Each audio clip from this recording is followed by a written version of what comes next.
Bonjour, bonjour, j'espère que vous allez bien. Donc ce matin, je reviens avec une vidéo pour parler de productivité. Tout simplement, comment être plus productif. En effet, on vit dans un monde dans lequel notre attention est de plus en plus happé par toutes sortes de distractions. On a les réseaux sociaux, on a Facebook, on a Instagram, on a Twitter, on a TikTok, on a YouTube, on a toutes sortes de web-séries et même des choses éducatives comme des podcasts et même des vidéos éducatives d'ailleurs par lesquels qui nous distrait de plus en plus. On a de plus en plus du mal à lire des livres. On a de plus en plus de mal à rester concentré au travail.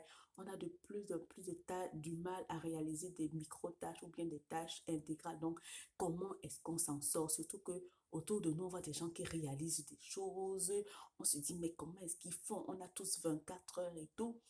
Mais comment est-ce que ces personnes-là arrivent à réaliser tout ce qu'elles font? Est-ce que c'est de la magie? Qu'est-ce qu'elles font? Non, ce n'est pas de la magie. Il y a des méthodes en fait de gestion de temps qui permettent de maximiser son temps et pour être plus productif, qu'on soit mère de famille, qu'on soit chef d'entreprise, qu'on soit employé, etc. Je les ai déjà nommés.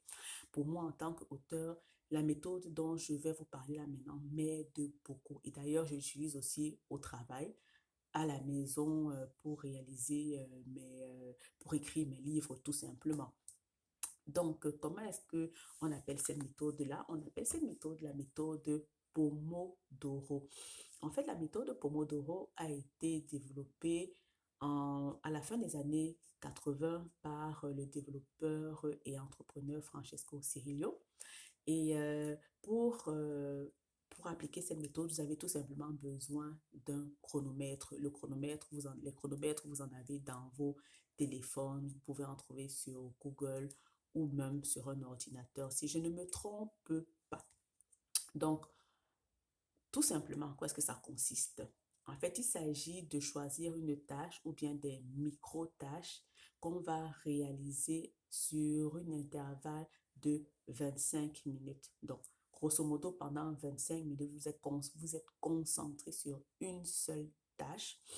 Par exemple, vous pouvez vous dire, OK, je vais écrire, si je suis autrice, par exemple, auteur, je vais écrire peut-être 5 pages ou bien je vais travailler sur développer tel personnage, ses caractéristiques, etc.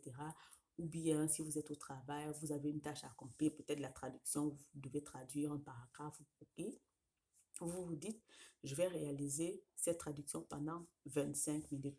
Et pendant ces 25 minutes-là, en fait, il s'agit de ne pas déroger à ce temps-là, d'être concentré, de ne faire que ça. Bien sûr, on est dans le monde réel, on n'est pas dans le monde des bisounours. Vous pouvez être interrompu par un collègue, par votre superviseur, par votre patron ou patronne, ou bien si vous êtes à la maison, vous pouvez être aussi interrompu par un membre de votre famille. Si ça arrive, pas de panique, on expire, la vie continue, on arrête tout simplement le chronomètre, on répond aux exigences ou aux besoins de la personne qui se trouve en face de nous. Ou si on ne peut pas, on peut tout simplement dire à cette personne-là qu'on est occupé pour X nombre de temps et qu'on lui reviendra tout de suite après. Si vous décidez d'arrêter votre chronomètre, vous répondez à cette sollicitation. Quand vous revenez pour cette tâche-là, il s'agit de me remettre le compteur à zéro. Peu importe que vous étiez déjà à 20 minutes, vous remettez le compteur à zéro et vous recommencez à travailler sur cette tâche-là pendant 25 minutes. Vous ne recommencez pas forcément, mais vous continuez. Tant mieux si vous finissez avant. Donc, si vous faites les 25 minutes, vous arrêtez votre chronomètre vous prenez une pause de 5 minutes et pendant ces 5 minutes, vous pouvez boire de l'eau, vous pouvez vous étirer, vous pouvez marcher un peu, faire autre chose que cette tâche-là. Donc, après 5 minutes, vous revenez, vous mettez votre chronomètre à 25 minutes.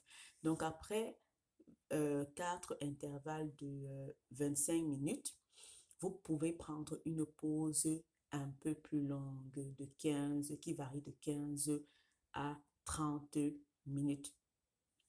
Donc, c'est une méthode qui fonctionne assez bien, qui peut vraiment aider toute personne. Moi, ça m'aide vraiment au travail, à la maison. si je travaille sur un roman principalement ou tout autre projet. C'est très efficace et je vous le recommande vivement. Donc, s'il y a des personnes parmi vous qui avaient déjà utilisé cette méthode, n'hésitez pas de nous dire ce que vous en pensez. Ça peut édifier d'autres personnes. Et si vous découvrez cette méthode-là, est-ce que vous allez l'essayer? Donc, sur ce, moi, je vous souhaite une bonne journée. Je m'en vais continuer de vaquer à mes occupations. On se dit à bientôt dans une autre vidéo. Bye!